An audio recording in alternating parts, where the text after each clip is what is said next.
Have you ever wondered what happens when a clipboard queen decides your grief is just another HOA violation? What if the community patrol that's supposed to protect your neighborhood turns your late wife's memorial garden into their personal motocross track? And what if the quiet widower everyone wrote off as that grumpy old guy had been watching, waiting, and smiling the whole time? Welcome to Fairhaven Estates, where the lawns are perfect, the rules are endless, and one woman named Karen Whitaker ruled like she was the Queen of England with a side hustle in fascism. Everything looked peaceful on the surface: white picket fences, Saturday barbecues, kids on bikes. But underneath, a web of fines, inspections, and power trips so ridiculous it made the IRS look chill. Karen had been president of the HOA for 8 straight years, and she loved reminding everyone that we're all in this together. Right before she slapped another $250 violation on your mailbox for the crime of having the wrong shade of mulch. I was that quiet widower. Retired civil engineer. Widowed for 3 years. My wife, Ellie's memorial garden sat right at the back edge of our lot. Marigolds the color of her favorite sundress, snapdragons she used to call little dragons, and forget-me-nots she planted the week before the cancer took her. I never made a fuss. Meetings. Just tended my flowers, sipped my iced tea, and tried to live in the tiny slice of peace they hadn't regulated yet. Until the morning, everything changed. The roar came first. 2 bright red ATVs tearing down the so-called community trail that technically ended 20 feet before my property line. But Karen's boys didn't care about lines. They cared about looking important in their matching windbreakers that read Fairhaven Patrol, authorized. They hit my garden like it was a ramp at the X Games. Tires chewed through the marigolds.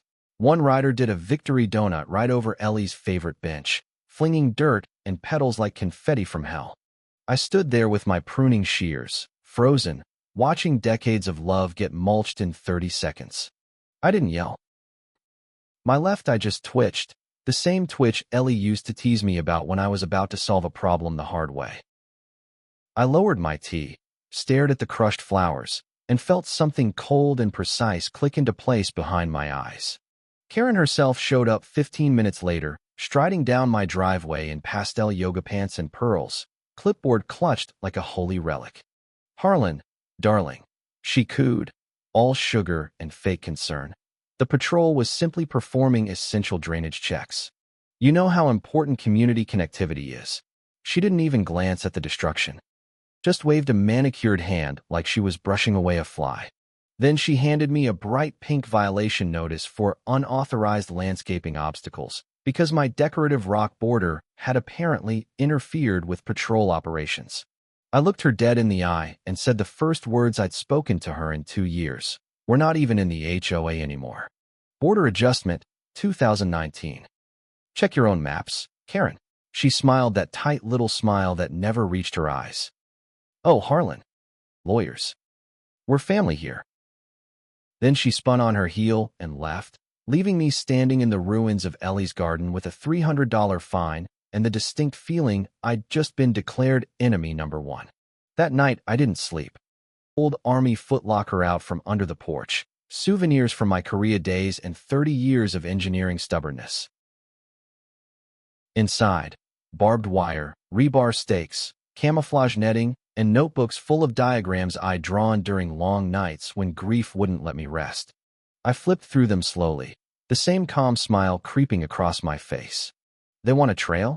I whispered to the empty kitchen. "Fine. Trail they'll never forget." Over the next 3 nights, I worked like a ghost. Motion-triggered sprinklers rerouted to blast freezing well water. Hidden wire loops calibrated to snag tires without popping them, just enough to send a rider cartwheeling. A fake plywood ramp over a trench filled with expired sour cream, chicken feathers, and the stinkiest compost I could cook up. One bush even got a Bluetooth speaker that would randomly blast goat screams at full volume. Psychological warfare, Ellie would have called it. I called it justice with extra seasoning. I never raised my voice. It worked in silence while the neighborhood whispered that old Harlan had finally lost it. Karen, meanwhile, doubled down. I overheard her at the community mailbox bragging about enhanced patrols, and bringing Fairhaven into the 21st century. She even gave an interview to the local paper calling the new trail system a beacon of progress. Translation: more power, more control, more ways to remind everyone who was really in charge. By the fourth morning, the trap was set.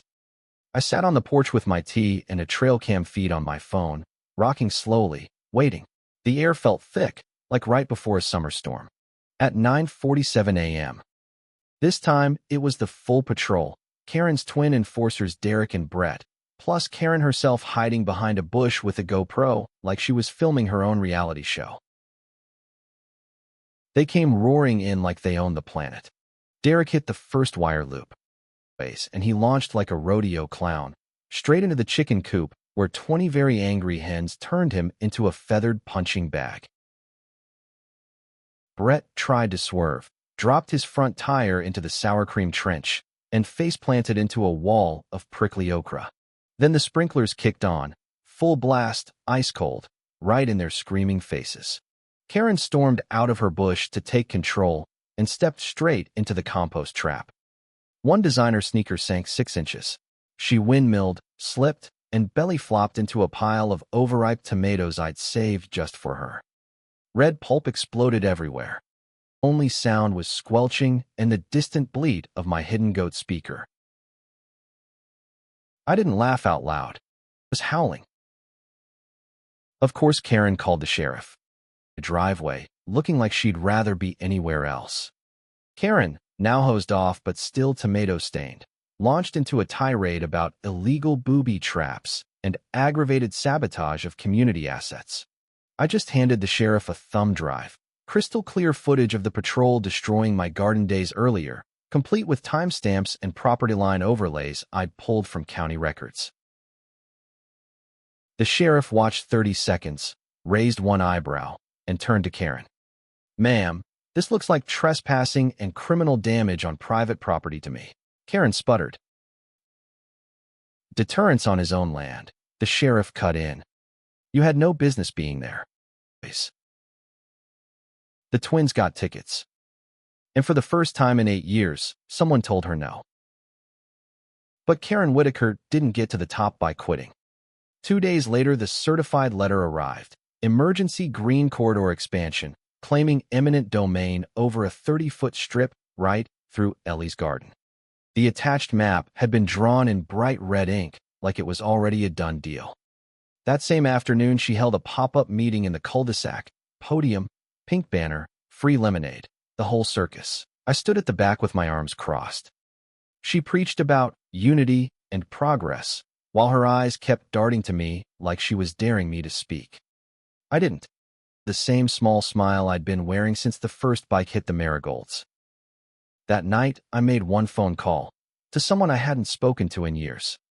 Someone who knew every dirty secret Karen had buried under layers of bylaws and fake minutes. Her own son.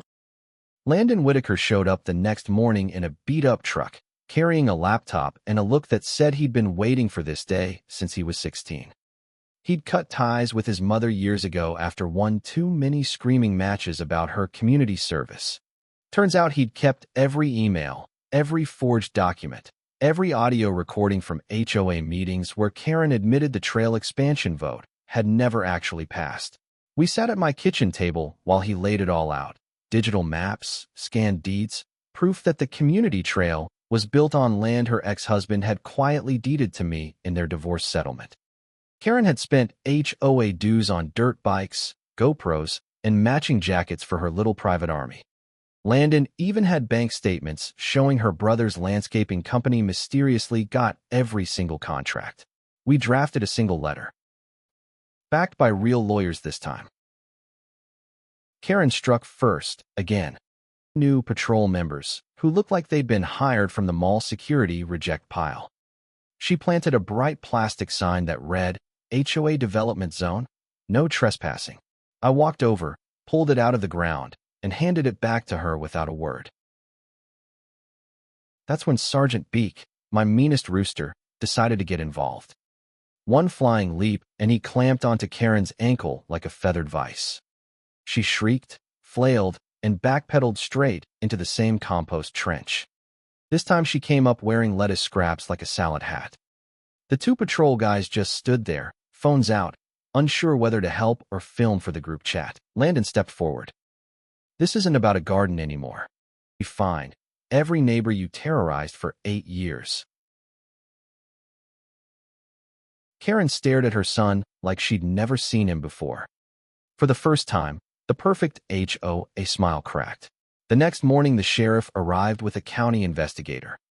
By sunset, Karen had a court summons in her shaking hands. Her patrol unit was disbanded. He was grounded. And the fake expansion documents were officially declared fraudulent. But I still wasn't finished.